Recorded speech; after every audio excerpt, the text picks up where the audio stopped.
En esta ocasión, mi hermano, una vez más al capítulo 4 de la carta del apóstol Pablo a los hermanos en Gálatas. Capítulo 4 del libro de Gálatas, y en esta ocasión estaremos estudiando del versículo 21 en adelante. Gálatas 4 del 21 en adelante. Cuando lo tenga puede decir amén. Gloria al Señor. Para este tiempo quizás ya su Biblia se abra más o menos automáticamente en esa sección. Ahora que si lee su Biblia todos los días puede que se abra en muchísimas partes porque la tiene tan usada. Pero si no, cuando menos en Gálatas 4 debe de abrirse casi solita.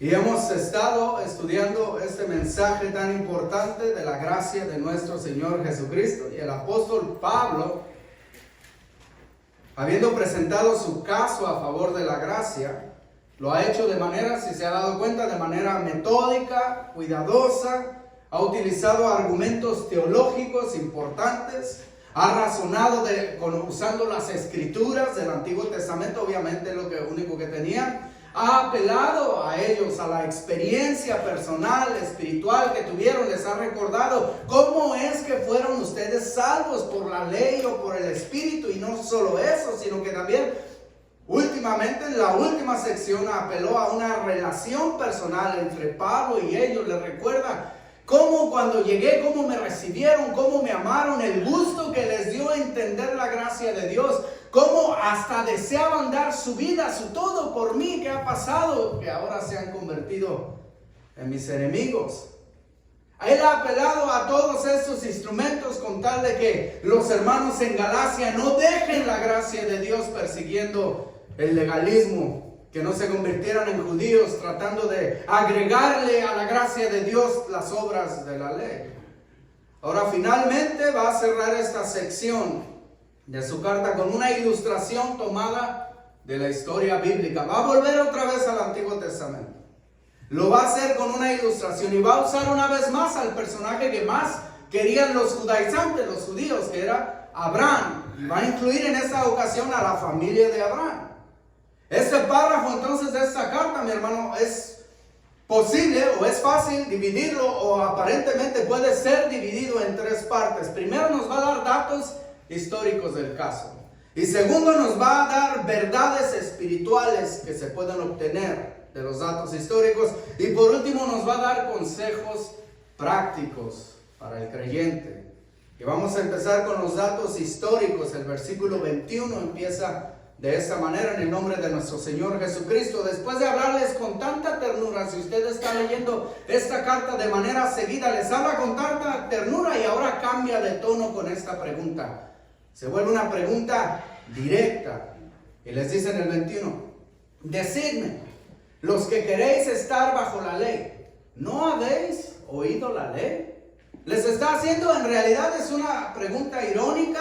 Está usando palabras de ellos porque de seguro ellos decían: nosotros, hermanos, sí oímos la ley. Y por eso ahora les está diciendo: ustedes que quieren estar bajo la ley, ¿de verdad han oído la ley? ¿Han entendido de verdad lo que la ley requiere? ¿La has leído completamente, mi hermano? Porque hay gente que toma la ley, o gente que dice que apoya su creencia en la ley, y me refiero a los primeros 5 libros de la Biblia, específicamente a todos los mandatos que el Señor da, que son más de 630. Y mucha gente dice que lo hace, pero si se fija en realidad, su teología tratan la ley como un buffet. Toman de aquí, toman de allá, no agarran lo que no les gusta, agarran lo que sí les gusta, y les gusta apuntar a otras personas. Pero el apóstol Pablo les recuerda: la han leído de verdad. Porque si la han leído de verdad, se han dado cuenta que las instrucciones no son superficiales. No es una lista que meramente vas a tomar si quieres o no quieres, no. La ley demanda absoluta obediencia, absoluta perfección, que es lo que decía en Deuteronomio: hacer todas estas cosas y vivirás, es lo que está diciendo. Si de verdad dices que guardas la ley, tienes que hacer todas estas cosas. Y el hermano Santiago en su carta dice que el que falla en una sola cosa, culpable es de haber quebrado toda la ley. Les está diciendo de verdad, porque la ley demanda absoluta perfección. Absoluta perfección todo el tiempo. No hay excusa. Si algún día te enfureces demasiado, dices una mentira, algún día nada más de toda tu vida ya eres culpable de haberla rompido toda. ¿De verdad, hermanos? ¿Es lo que ustedes quieren? Les está diciendo a los hermanos de Gálatas. ¿De verdad quieres sujetarte bajo la ley? Es que no la has entendido de verdad. Porque si fuera así, no lo estuvieras deseando. Al final, él ya lo ha demostrado. Al final, la ley no da libertad, no da vida, no vivifica. Porque cuando tú recibes la ley, son golpes que te hieren, que te hacen doler. Y ya vimos que el propósito es que estés en luto, para que en luto busques la gracia de Dios. Es como un espejo, dicen Romanos, que te muestra tus faltas, pero el espejo no te limpia la cara, mi hermano. El espejo solo me enseña que ya tengo más arrugas y una manchita aquí, pero me quito de ahí y regreso y ahí está todavía, no me la ha quitado. El espejo solo muestra tus faltas, la ley solo muestra tus faltas, no da libertad, no da vida. No recibe herencia. Aquel que está bajo la ley no heredará el reino de Dios. ¿Por qué? Dios es un mentiroso, porque Él dice que si lo haces todo, entonces sí, pero la verdad es que nadie lo puede hacer todo. No es que Dios mienta, es que está diciendo tienes que hacerlo todo. ¿De verdad quiere usted vivir bajo la ley, mi hermano? Si a veces nos cuesta dar para la obra de Dios, imagínense, vivir para la ley era más del 20% de lo que ellos ganaban para la obra de Dios. Imagínense. ¿De verdad quiere vivir bajo la ley? Les dice a los hermanos ahí. Pablo hace esta pregunta, porque algunos quizás quisieran contestar que sí la guardaban, pero en realidad estaban siendo mentirosos, o en realidad estaban siendo ignorantes y por eso contestaban que sí. Pero ahora Pablo va a tomar la historia bíblica y en 2 versículos va a resumir la historia con la que pretende ilustrar la diferencia entre la ley y la gracia de Dios. La diferencia entre la promesa y la ley de Moisés. Y lo va a usar en 2 versículos. Va a resumir toda la historia. Son como 14 capítulos aquí nada más del libro de Génesis. Dice el 22. Porque está escrito que Abraham tuvo 2 hijos, uno de la esclava y el otro de la libre. Pero el de la esclava nació según la carne, mas el de la libre por la promesa. Ahora, antes de que alguien diga, un estudioso de la Biblia, caray, aquí en la Biblia hay una contradicción. Porque Abraham tuvo más de 2 hijos. ¿Acaso no es cierto que Abraham tuvo más de 2 hijos? Con otra señora que cuando quedó viudo, con Cetura tuvo otros hijos. Esos no cuentan para esta historia. No le interesan a Pablo. Por si acaso alguien dice, tuvo más. Claro que tuvo más. Pero para esta historia solo interesan 2. Ahora Pablo, se fija usted que no nos da los detalles de esta historia. ¿Cuál será la razón? Una quizás porque ya se las había contado. No es necesario que se las vuelva a contar. ¿Para qué va a escribir otra vez? En aquel tiempo el cuero y la pintura eran escasas para escribir. Pero quizás la segunda sea porque ya deben de saberlo. Si se supone que son creyentes y tienen años, ya deben de conocer lo básico de la Biblia. Si no es así, mi hermano, usted está fallando. Todo cristiano tiene que conocer lo básico de la Biblia. Me dio tristeza cuando en una ocasión una persona que me aventó todo su pedigrí cristiano, después me andaba preguntando, oye, ¿quién es Jacob? No, un desconocido ahí que ocupa como la 3ª parte del libro de Génesis y es mencionado en todo el Antiguo Testamento y también en el Nuevo, pero aparte de eso, no es nadie. Claro que no le contesté así, pero como una persona que presume de cristiano de años me pregunta quién es Jacob, y me dijo, otro. Oye, ¿y Pablo? Pablo era un soldado romano, ¿verdad? Pablo detestaba a los romanos, jamás iba a ser un soldado romano, no, era ciudadano romano, que es diferente. ¿Qué es lo que destruye a la iglesia de hoy en día? La ignorancia bíblica. ¿Por qué sucumbimos a cualquier viento de doctrina? La ignorancia bíblica. La ignorancia bíblica. Yo sé que usted ya conoce la historia, pero para que nos conectemos con la historia y por si alguien está un poco descuidado, le voy a decir, se la voy a narrar. 12 capítulos. En más tiempo que Pablo, no creo que soy tan bueno como Pablo, pero a los 75 años, vamos a contar la edad de Abraham, a los 75 años Dios por su gracia escogió un tipo idólatra que vivía en la ciudad más grande de ese tiempo que estaba en lo que hoy es Irak, Irán, se llamaba Ur. A los 75 años le dijo, deja tu parentela, vete a una tierra que yo te voy a dar hacia Canaán y yo te voy a bendecir en ese lugar. Él hizo caso, reaccionó con fe. Él le prometió, te voy a convertir en una gran nación, pero hay un problema. Abraham, ya a los 75 años, que tenía tiempo de estar casado con Sara, no tenía un hijo aún. Pero el Señor le dijo, te voy a hacer una gran nación. Él obedeció por fe, se fue. Sara, su esposa, obviamente, es la que era estéril, la Biblia lo dice. A los 85 años seguía sin hijo aún. 10 años han pasado y todavía no tiene un hijo. Ahora, Sara tuvo una revelación carnal y se le ocurrió, sugiere que Abraham tenga relación con una de sus esclavas de nombre Agar, una esclava egipcia que obtuvieron cuando Abraham desobedeció a Dios y terminó yéndose a Egipto. Ahora, eso, mi hermano, que no le escandalice, porque esa era una práctica legal de ese tiempo. Si la mujer era estéril, podía ofrecer a su sierva, aunque el niño que ella tenía lo podía ella adoptar como suyo propio. Ella le ofrece y después de insistirle y rogarle y golpearle y pelearse con Abraham, él aceptó. Obviamente que no fue así. Ahora, era legal en ese tiempo, pero no era correcto de acuerdo a la voluntad de Dios para la vida de Abraham. A los 86 años nació un niño al cual le pusieron por nombre Ismael. Todo va a gusto. 13 años han pasado, Abraham satisfecho. Ahora déjeme le recuerdo que empezaron los problemas cuando Agar inmediatamente salió embarazada y después despreciaba a su sierva. Y su sierva se enojó y le dice, corre a tu sierva, le dice Abraham, esta vieja con la que te metiste, córrela de aquí, cuando en realidad ella fue la que lo propuso. Y el otro, pues, bien obediente a su señora, la sacó, pero Dios la regresó porque Dios tenía algo que enseñarles ahí. Dios tuvo misericordia de Agar. Sí. Y Agar es la única mujer en toda la Biblia que le dio nombre a Dios. No ignore eso. Sin embargo, vuelve otra vez para atrás. El niño nace, tiene ya 13 años de edad. Abraham cree que este es el hijo de la promesa, pero Dios le aparece y le recuerda, vas a tener un hijo.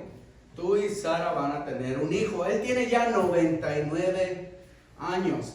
Y luego, Sara escucha la historia escondida, no porque haya sido chismosa, simplemente quiere saber, estar informada. Y escucha que Dios dice y se empieza ella a reír.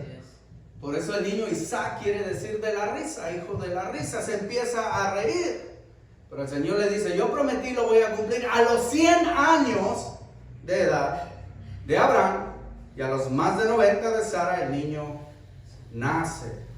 Obviamente empezaron los problemas, empezó la fricción, no solo entre las madres, sino también en Ismael también, cuando le están celebrando a este niño. En aquel tiempo, a los 3 años, se supone que la palabra es así, destetar, se le quitaba el pecho de la madre al niño, ya se le empezaba a dar comida más sólida. Cuando estaban haciendo la fiesta para él, Ismael, dice la palabra del Señor, no nos explica cómo o qué, simplemente se empezó a burlar de Isaac y causó obviamente gran coraje. Imagínense, por 14 años él ha sido hijo único y ahora nace otro. Y a lo mejor toda la atención se va para él. A los 103 es cuando Dios, más bien Sara, ve esa actitud y le dice a Abraham, tienes que sacar a esta mujer de aquí. Tienes que sacar a esa mujer y a su hijo de aquí. Y a Abraham le dolió en su corazón. Su hijo tiene 17 años y ha sido su único hijo. La Biblia no dice que haya sido mal hijo con su padre. Imagínese correr a un hijo de usted de 17 años. Pero ¿por qué viene este dolor? Por la desobediencia de ellos al principio. Ahora va a costarle sale y él le ruega a Dios y dice, no quites a Ismael de delante de ti. Le dice, ¿cuál Ismael? Yo no te prometí a Ismael. Y tienes que sacarlo porque él no va a heredar lo que yo le prometí a Isaac. Y con todo el dolor de su corazón, solo había una solución, una dolorosa solución. Y desterró a su hijo para siempre, a Agar y a Ismael para siempre. No llevaban nada de valor que les tocara a ellos. Dios levantó al muchacho, lo hizo 12 tribus, pero también Dios no profetizó, no maldijo, sino que dijo lo que él sería, un muchacho problemático, que no se llevaría bien con nadie alrededor. Y ese muchacho es el padre de los árabes. Y no se llevan bien con nadie alrededor, mucho menos con los hijos de Isaac. Tenga cuidado con las decisiones que toma a veces, porque las consecuencias son muchas. Ahora, ciertamente Ismael e Isaac compartían varias cosas iguales. Eran similares entre sí, los dos eran hijos de Abraham. Aquí lo importante no es quién es tu padre, aquí lo importante es quién es tu madre. Los dos eran hijos de Abraham. Los dos fueron circuncidados al 8º día. Los dos vivieron en el mismo techo y conocieron a un mismo Dios. Pero hasta ahí se terminan las similitudes. Ahí había grandes diferencias entre los dos. Primero, la mamá no era la misma, como dice el versículo. Uno era hijo de Sara, que era libre. Y el otro era hijo de Agar, que era una esclava. Se dice sierva, simplemente quiere decir esclava. Y en aquel tiempo, mi hermano, el hijo heredaba el estatus social de su madre. Porque los hombres eran muy sinvergüenzas. Y se podían meter, no se podían, no deben, pero se metían con muchas. Así de que el niño heredaba el estatus social de acuerdo a su madre. Si nació de la esposa, entonces era hijo. Si nació de otra, era bastardo. Y si nació de una esclava, era esclavo. Así era la ley. Isaac, por el otro lado, nació de una mujer libre, su madre era libre. Agar siempre fue esclava, Sara siempre fue libre. Otra diferencia crucial entre los dos fue la manera de su nacimiento. Biológicamente hablando fueron concebidos así como se conciben todos los niños. Biológicamente hablando nacieron igual que todos los niños, pero lo que fue diferente fueron las circunstancias de los nacimientos, los que marcan la diferencia. Dice que Ismael nació según la carne. Ismael nació según la carne y eso denota la actitud de Abraham, el cual estaba operando en incredulidad e impaciencia. Empezó a razonar. Cuidado cuando un cristiano empieza a veces a darle consejos a Dios. Empezaron quizás a pensar, Sara empezó a pensar, bueno, Dios no miente, dijo que va a tener un hijo, pero a lo mejor en lo que Él no nos ha revelado o no hemos contado, es que no va a ser a través de mí, porque yo ya soy una anciana. Ya pasaron mis días, ya pasó la menopausia, quizás es Dios ahí, no nos dijo eso, pero... Y Abraham empezó a creer, empezó a pensar. Y empezaron a creer, como todas las personas que creen que pueden ser salvos a través de las obras, en realidad están diciendo, yo le tengo que ayudar a Dios para completar mi salvación.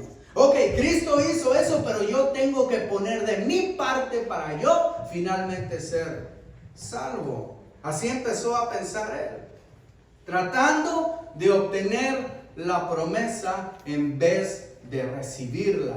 Esa es una gran diferencia. Quizás Abraham pensó, sacó ese versículo bíblico que todo el mundo conoce, pero nadie sabe dónde está.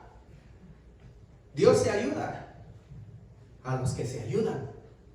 Dios ayuda a los que se ayudan. ¿Dónde está ese versículo? Todo el mundo los conoce. ¿Y qué es lo que hicieron? Él le echó una mano a Dios.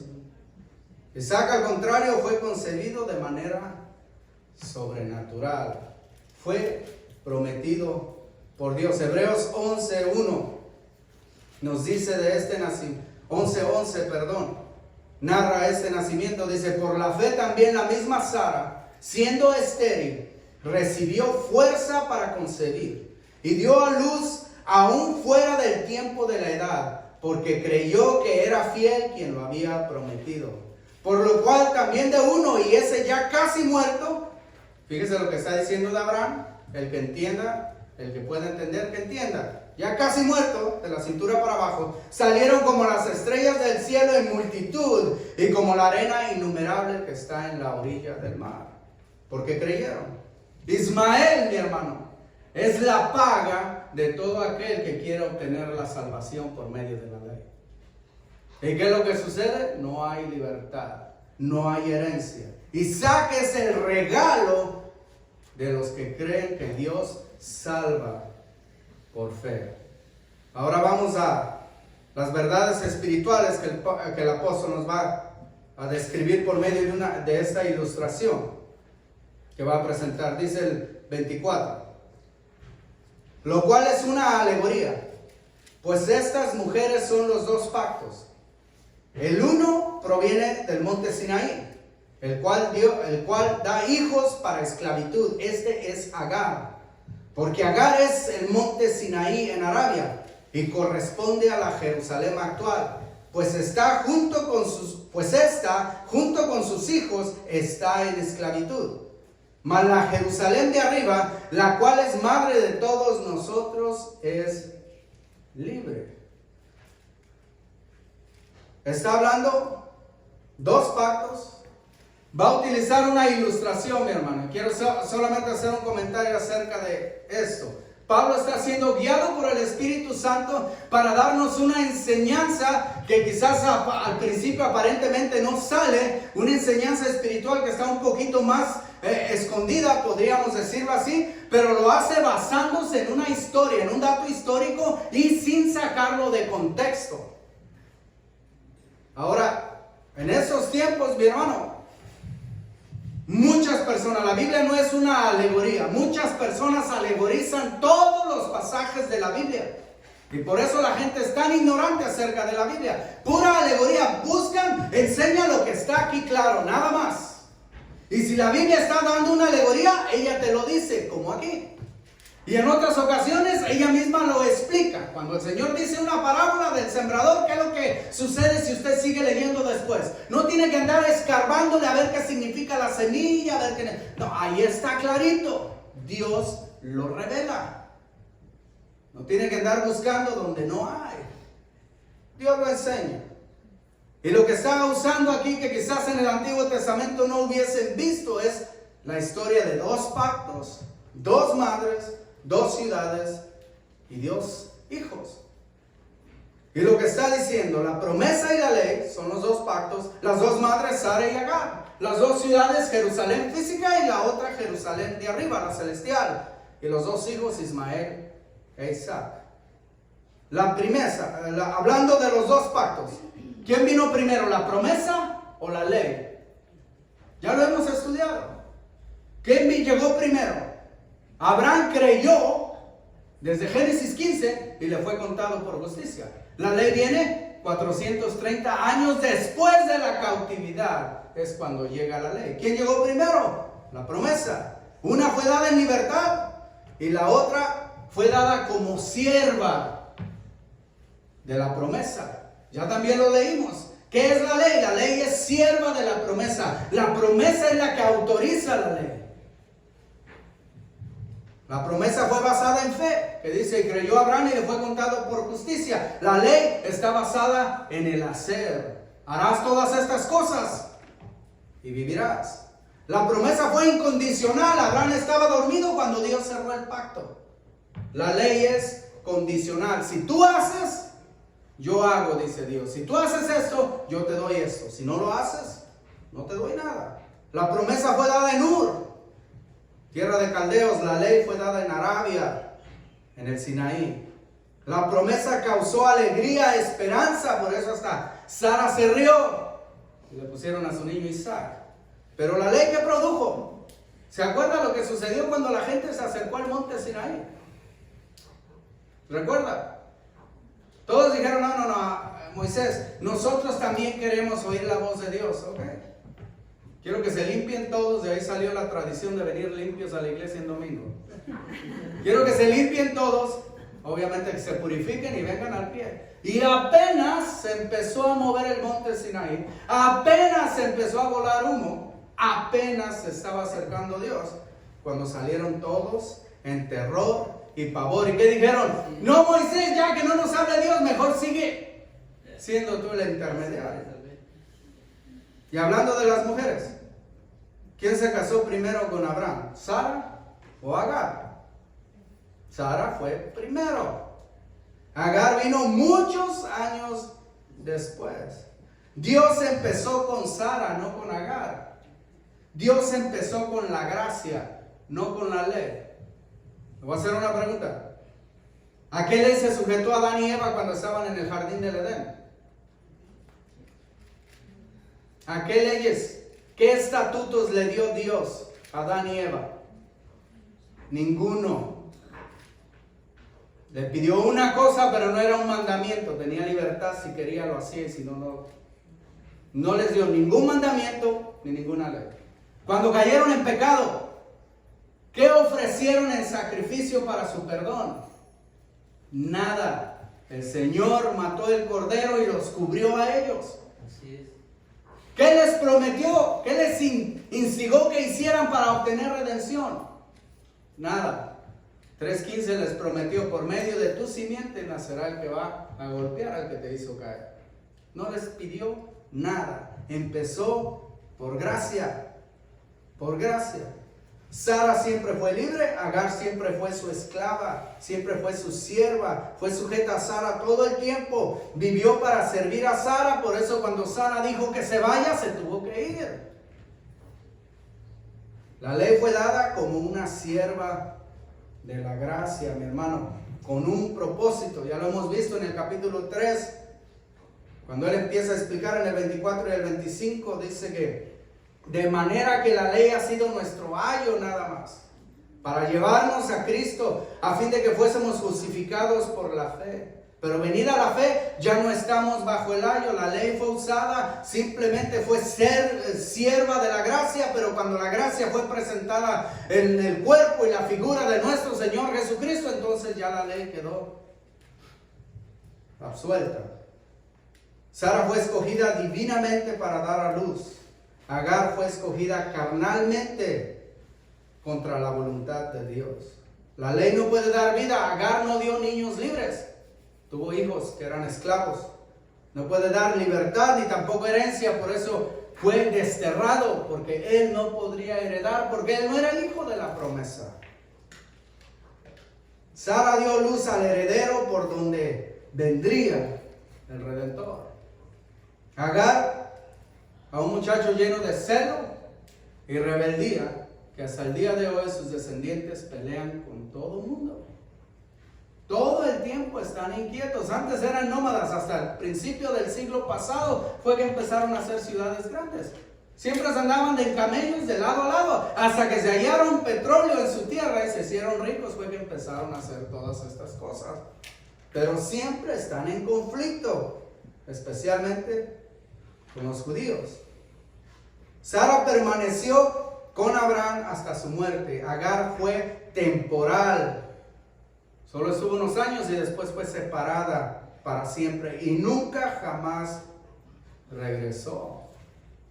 Agar es como que los judaizantes están queriendo arreglar el matrimonio de Abraham y de Agar. Quieren que ella vuelva. Quieren que vuelva Ismael cuando Dios ya los corrió porque no podían estar ahí. El judaizante quiere componer la ley cuando Dios dijo: el que ha creído por fe es salvo, ya no tiene que volver a las obras de la ley. Ahora dice usted: ¿cómo? Las obras de la ley, las metas espirituales, mi hermano, son correctas. Si usted quiere dejar de decir tantas mentiras, y yo no sé si dice, pero simplemente no. Si se puso colorado ya es su conciencia, pero si usted quiere dejar ya de decir tantas mentiras, hermano, y andar viendo lo que no debe de ver, es una buena meta. Pero cuando esa meta se vuelve tu Dios, o cuando quieres lograr esa meta para burlarte de los demás, te estás volviendo legalista y de nada te va a servir. Por amor a Cristo, debemos de dejar de decir esas mentiras. Porque el mentiroso es hijo de Satanás y nosotros ahora somos nuevas criaturas, hijos del Señor Jesús. Porque Él mismo dijo, no es solo que te relaciones con otra mujer y consumas esa relación, sino el que la mires y pienses mal de ella, ya cometiste pecado, y por amor a Él es que no queremos hacer esas cosas. Luego dice 2 ciudades. La Jerusalén actual es la residencia de los que viven bajo la ley. Y cuando Él está hablando de actual, está hablando de su época. ¿Cómo era Jerusalén en aquel tiempo? ¿Era libre Jerusalén? No, los romanos ocupaban la ciudad. Por eso ellos fueron los que se encargaron de matar a Jesucristo. Los romanos eran dueños de la ciudad. Cuando un día el Señor les dijo que eran hijos de esclavos, dijeron, nosotros no somos esclavos, somos hijos de Abraham. Nunca hemos estado bajo servidumbre. Estuvieron bajo servidumbre muchas veces. Medianitas, babilonios, persas, y ahora griegos y ahora romanos. En realidad no sabían ni lo que decían.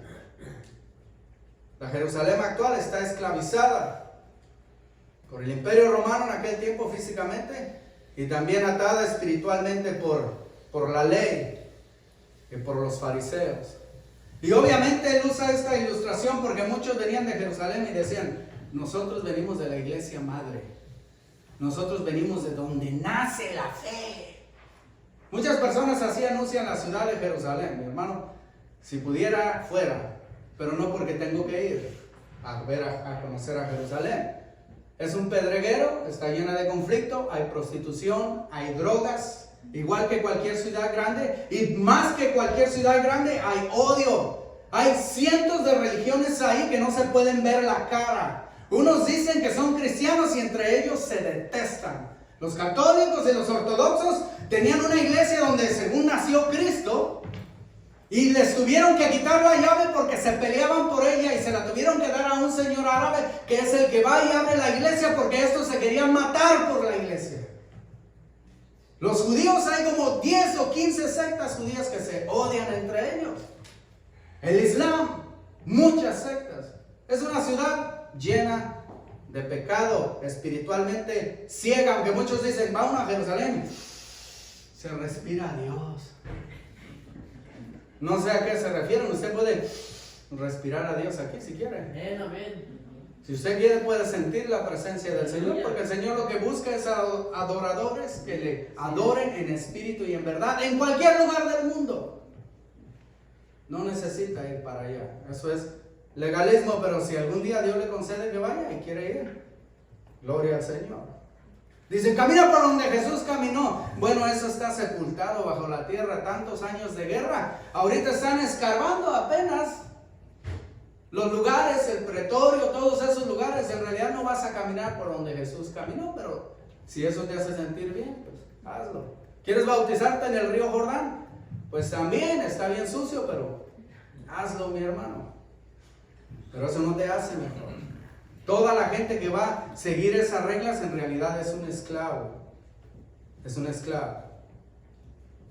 Estos venían y decían, Dios, nosotros traemos la verdadera unción porque venimos de Jerusalén. Somos los que representan la verdadera libertad, y el apóstol Pablo les dice, falso. Ustedes traen esclavitud, porque la Jerusalén actual es esclava de la ley. Pablo contradice y los corrige.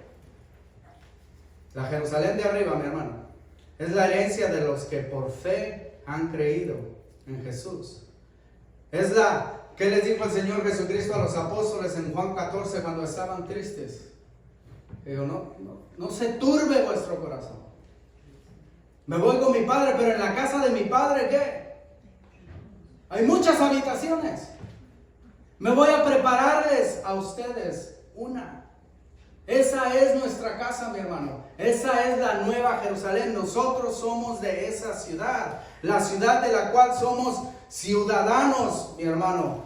Filipenses 3:20 dice que de esta ciudad, más nuestra ciudadanía está en los cielos, de donde también esperamos al Salvador, al Señor Jesucristo. No deseamos esta ciudad, deseamos lo mejor para esta ciudad, La palabra de Dios dice que oremos por Jerusalén, por Israel, para que haya paz, que Dios te va a bendecir. Si nada más lo haces por eso, no te va a bendecir, te lo voy a decir. Pero si lo haces para que la gente de ahí de verdad tenga paz, pues también ora por los demás países y de la misma manera Dios te va a bendecir.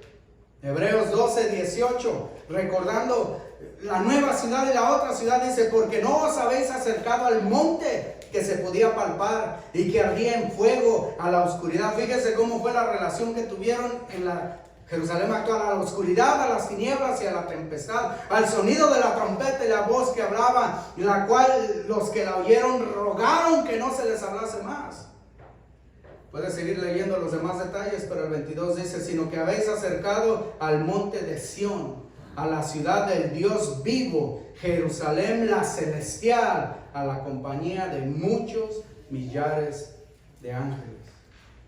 Esa ciudad, mi hermano, va a descender algún día del cielo. Apocalipsis 21. Algún día esa ciudad que ahora se está preparando va a descender del cielo. Vi un cielo, dice el apóstol Juan, nuevo, y una tierra nueva, porque el primer cielo y la primera tierra pasaron y el mar ya no existía más. Y yo, Juan, vi la santa ciudad, la nueva Jerusalén, descender del cielo de Dios, dispuesta como una esposa ataviada para su marido. ¿Quiere conocer dónde va a vivir, mi hermano? Siga leyendo el 21 y el 22. Yo sé que a veces agarran atlas y listas de la ciudad que van a visitar, a ver qué lugar voy a conocer para que sea mi viaje más placentero, más completo. ¿Quieres saber a dónde va a ir un día que se esté desanimando? Lea el resto del 21 y del 22. La ciudad maravillosa, el río de agua viva, el árbol que está ahí presente. Y no hay necesidad de sol, mi hermano, porque la luz de Dios la mantiene viva. Ya no hay tristeza, ni más llanto, ni más dolor, mi hermano, porque estaremos regocijándonos en la presencia de nuestro Dios. Si andas escaso de dinero, allá las calles son de oro, mi hermano. Aleluya, Dios, aleluya. No se crea, no las va a ocupar. Pero si anduviese escaso de dinero y se quiere poner a escarbar piedritas, le va a decir el Señor: no hay necesidad, yo soy tu todo en este lugar. Amén, amén. La nueva Jerusalén, la cual va a descender. Los habitantes de esa ciudad de arriba son libres de toda esclavitud. No compraron su ciudadanía, mi hermano. No tuvo que casarse con una changa fea con tal de agarrar papeles. O con un tipo insoportable que te gana con 30 años de edad y no se baña. No tuvo que pagarle a nadie, sobornar a nadie. No tuvo que su jefita brincarse una barda para que usted naciera aquí, para que le dieran una ciudadanía. No la puede obtener, solo la recibe cuando confía en Cristo Jesús, mi hermano. Solo la recibe. En esa ciudad no es por parentela. En esa ciudad se tiene que nacer de nuevo para recibir su ciudadanía, mi hermano. Ahora, la ciudad actual en realidad es una ciudad estéril, mi hermano. ¿Por qué hay tanto conflicto y tanta guerra? Si hay hermanos, obviamente. Pero en realidad, la ciudad celestial es una ciudad fértil. El apóstol aquí va a recitar unas palabras que escribió Isaías en el capítulo 54, versículo 1. Dice: porque está escrito, aquí es en el 27, regocíjate, oh estéril, tú que no das a luz. Porrumpe en júbilo y clama, tú que no tienes dolores de parto, porque más son los hijos de la desolada que de la que tiene marido. ¿A qué se refiere? Esto lo escribió Isaías cuando la ciudad de Jerusalén iba a ser cautiva, y por 70 años en Jerusalén no había absolutamente nadie. Quedó estéril, quedó dejada, abandonada, y las demás ciudades se burlaban de ella porque ella no tenía hijos. Pero le dice él: alégrate, regocíjate, porque vas a tener tantos hijos que no van a caber. No se refiere a la que está aquí, se refiere a la celestial, donde millares de millares estarán alabando el nombre del Dios Todopoderoso. Antes no tenía, se burlaban porque ¿dónde está la gran Jerusalén? No tienen un hijo. Y ahora, ¿dónde está la gran Jerusalén? Desde hace miles de años se está llenando, y hay hermanos esperándonos, alabando el nombre de Dios y orando y diciendo: ¿hasta cuándo, Señor? ¿Hasta cuándo? Pero Jesucristo cada vez está más cerca para venir e inaugurar esa gran ciudad. Eran dos hijos. Uno se llamaba Ismael, nació según la carne, trajo conflicto y lucha, se convirtió en perseguidor de su hermano, nunca fue libre nunca sirvió a Dios. La gente legalista se vuelve rencorosa, se llena de envidia, es desunida, critica. Dice que son unidos, pero critican a sus hermanos. Si les dan un lugar, lo critican.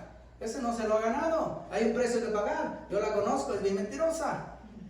Siempre están tirándole a los demás, siempre se sienten superior a los demás, nunca tienen alegría completa, siempre porque están criticando, están amargados, siempre hay chismes, siempre hay pleitos y dicen que son más santos que los demás. ¿Cómo está eso?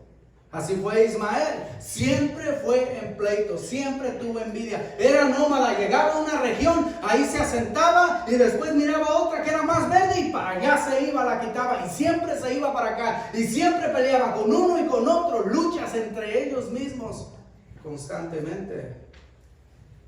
El legalismo destruye la felicidad del creyente mismo porque vive una vida amargada, siempre le va a fallar a Dios. Si se pone a poner medidas, siempre le va a fallar a Dios y no hay felicidad. Y aun cuando hace las cosas, no hay alegría. Porque a veces dice, yo soy la única que hago. Yo soy la única que limpio. Yo soy la única que esto. Y mira otra, esa ni se levanta. Esa nunca se ofrece a hacer nada. Y a la que debe de orar y amar, está criticando todo el tiempo. Isaac nació según el poder de Dios. Trajo alegría, risa en su hogar, para la nación, para la familia, para la nación y para todo el mundo, porque a través de Isaac vino el Redentor, mi hermano. Fue siempre libre, él solo heredó todas las cosas, aunque sí fue perseguido por su hermano. Esto resultó en una completa separación. Ahí dice la palabra, no, en el Antiguo Testamento no lo muestra, pero ahí dice del 28 en adelante. Así que hermanos, nosotros como Isaac somos hijos de la promesa, pero como entonces el que había nacido según la carne perseguía al que había nacido según el Espíritu, así también ahora. Mas ¿qué dice la Escritura? Echa fuera a la esclava y a su hijo, porque no heredará el hijo de la esclava con el hijo de la libre. De manera, hermanos, que no somos hijos de la esclava, sino de la libre. Esa es la aplicación espiritual. Y la pregunta es esta, hermano, ¿quién es tu mamá?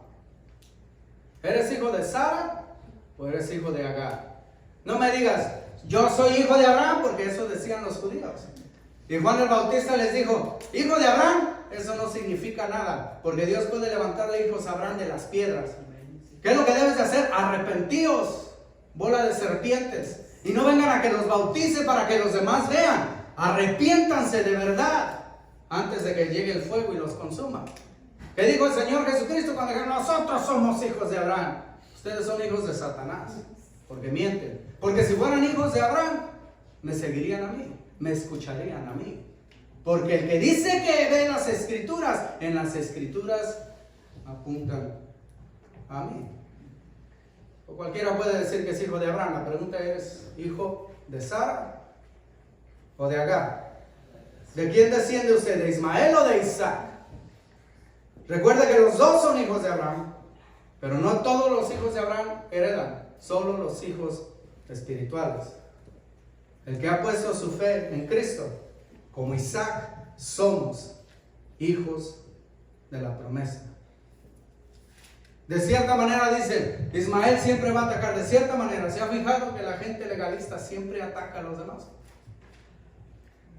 Siempre ataca a los demás. Y si usted dice que cree en la gracia, no. O sea que me estás diciendo que yo puedo hacer lo que me dé la gana y Dios de todas maneras me va a recibir. Eso es lo que tú estás diciendo, ¿verdad? Siempre quieren contender, siempre quieren pelear. Lo que yo estoy diciendo es que la salvación es por gracia y nada más. Se quiere santificar, le va a costar.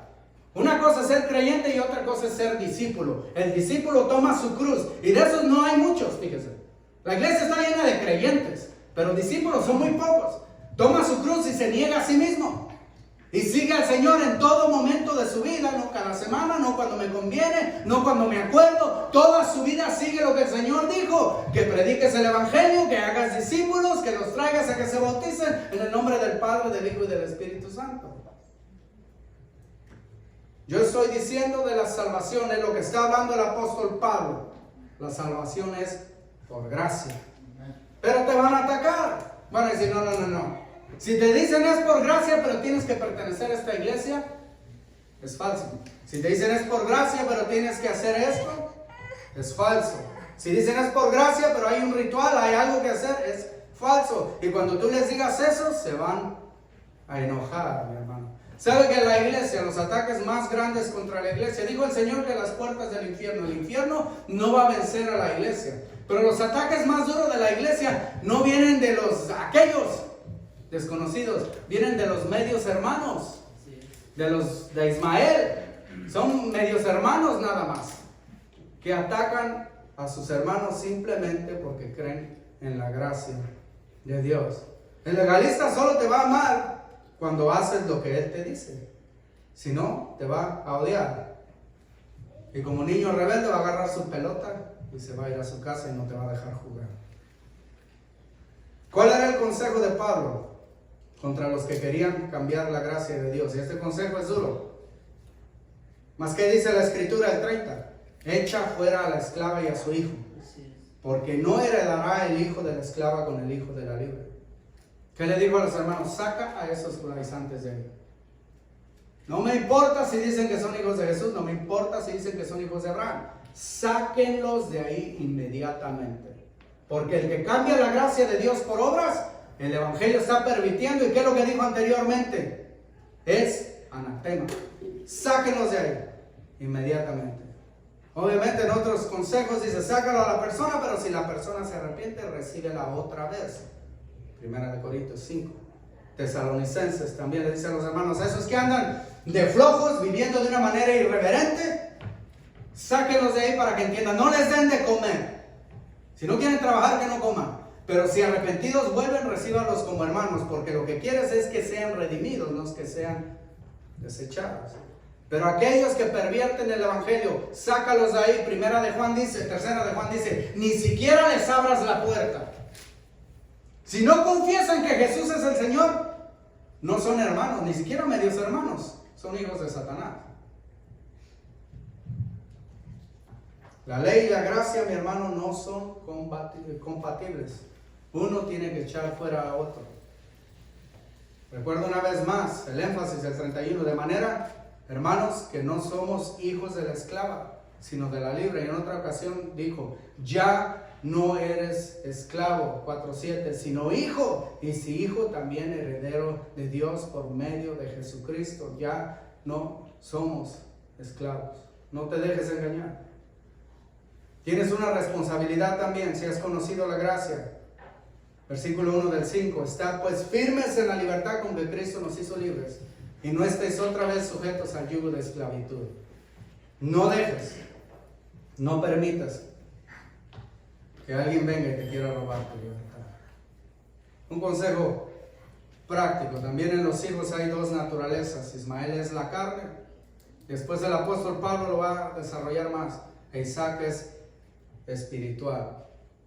Como cristiano tienes que sacar a Ismael de tu vida. Tienes que dejar que la carne gobierne tu vida. El rencor, el pecado, la naturaleza pasada. Tienes que dejar que gobierne tu vida. Tienes que dejar y correrla. Que no te diga una vez más que no eres salvo, que la gracia de Jesús no es suficiente. Que no te vuelva a revestir de la vieja criatura. Tienes que correrlo ya, mi hermano. Tienes que sacarlo de tu vida. El legalismo es como una historia de niños, mi hermano. Es un cuento, lo que le voy a contar. Si usted lo hace en su casa, le va a ir mal. Y esta iglesia no es responsable de lo que usted se ponga a practicar. Pero una vez una señora se tragó una mosca. ¿Por qué se tragó la mosca? Yo no sé. ¿Okay? Para que atrapara la mosca se tragó una araña. Una tarántula. ¿Por qué lo hizo? No sé. ¿Qué pasó? Pues después se tragó un pájaro para que se comiera la tarántula. Y después se tragó un gato para que atrapara el pájaro. Y después se tragó un perro para que correteara al gato. Y después, ¿qué pasó? Pues se tragó un toro para que correteara al perro. Y luego, ¿qué pasó? Pues se comió un caballo para que correteara al toro.